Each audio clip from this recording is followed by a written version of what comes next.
बिस्मिल्लाहिर्रहमानिर्रहीम। अस्सलाम वालेकुम। आज मैं आपके लिए फ़ालसे की चटनी बना रही हूँ। आजकल ये भी सीज़न में बहुत आए हुए हैं, बहुत अच्छे फ़ालसे आए हुए हैं। हमारे घर में फ़ालसे सबकी जान है, बहुत शौक़ से खाते हैं और इसकी चटनी बनती है। आज मैं वो चटनी बनाने लगी हूँ। ये चटनी आप 1 साल तक बग़ैर फ्रिज के बाहर रख सकते हैं और इन्जॉय कर सकते हैं। बहुत मज़े की बनती है। तो चलिए इसको बनाना शुरू करते हैं। मेरे पास 3 किलो फ़ालसे हैं। अब आप अपनी चॉइस के मुताबिक कम या ज़्यादा अपनी फैमिली के मुताबिक बना सकते हैं। ये देखें, 1 किलो ये हैं, 1 किलो ये हैं और 1 किलो ये मैंने अलग अलग करके रखे हुए हैं। कोई बड़ी सी देचकी ले लें आप। उसके अंदर पहले ये 1 किलो फ़ालसे आपने डाल लिए। इसके अंदर से ये तिनके वगैरह जो आपको नज़र आएँ वो अलग कर लें। इनको धोना नहीं है, ऐसे ही डालने हैं आपने। उसके बाद मैंने ये अंदाज़े से 3 चमची ये वाली लाल मिर्च ली है, 3 चमची ये काली मिर्च है पिसी हुई और 3 चमची ये नमक है। 2 किलो चीनी हमने ली हुई है। तो ये डालते हैं। सबसे पहले चीनी थोड़ी थोड़ी करके हम डालेंगे। इसको आपने ओवरनाइट रखना है, उसके बाद सुबह पकाना शुरू करना है।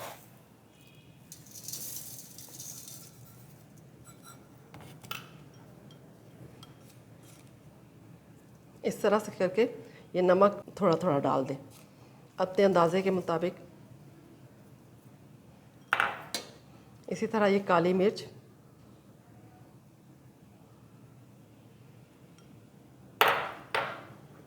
और इसी तरह ये लाल मिर्च थोड़ी थोड़ी करके डालिएगा। 1 चमची नहीं डालनी आपने, मैंने अंदाज़े से रखी हुई है।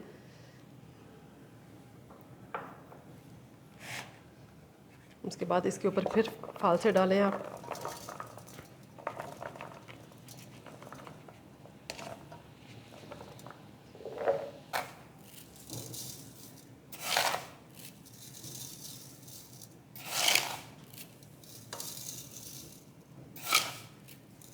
इसके ऊपर फिर से चीनी डालेंगे।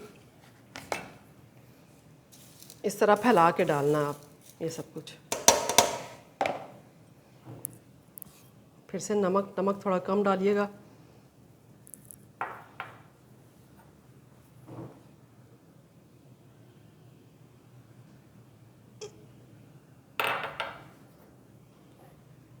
तकरीबन इतनी मैं डाल रही हूँ, क्योंकि बहुत तेज़ नहीं करनी। ये ज़्यादातर मीठी ही होती है, खट्टी मीठी। मिर्च का इतना ज़्यादा इसमें टेस्ट नहीं आता।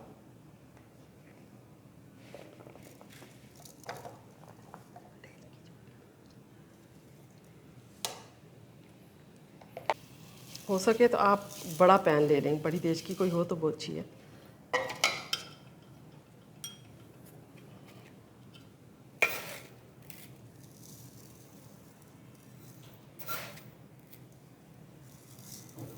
चीनी आप 1.5 किलो भी डाल सकते हैं, क्योंकि किसी को ज़्यादा मीठा पसंद होता, किसी को नहीं पसंद होता। ये नमक डालें आप ऊपर।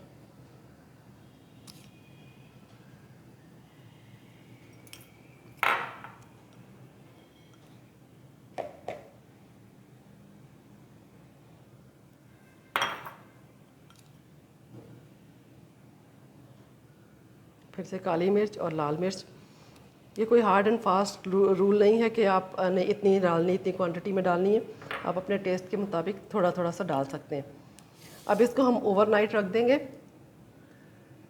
तो ये अपना पानी छोड़ देगी।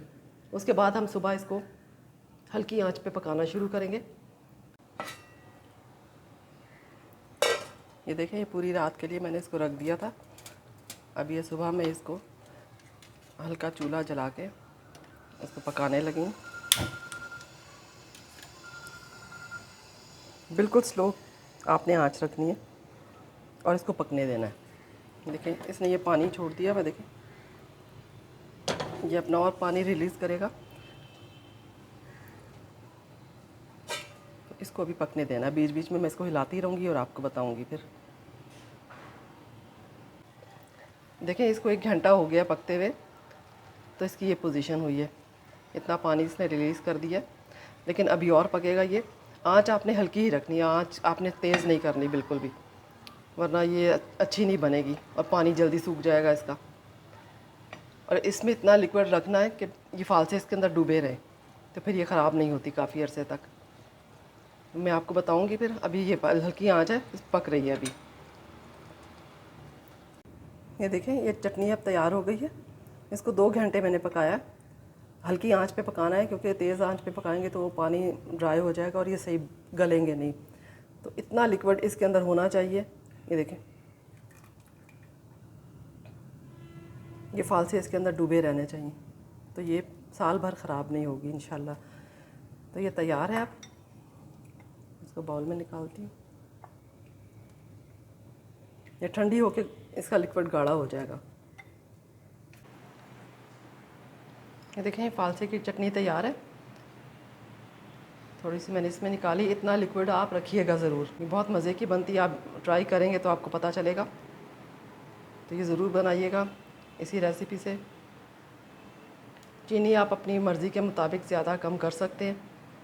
अगर आपको मेरी रेसिपी अच्छी लगी तो लाइक, शेयर और सब्सक्राइब कीजिएगा। मिलते हैं नई रेसिपी के साथ। Thank you. अल्लाह हाफ़िज़।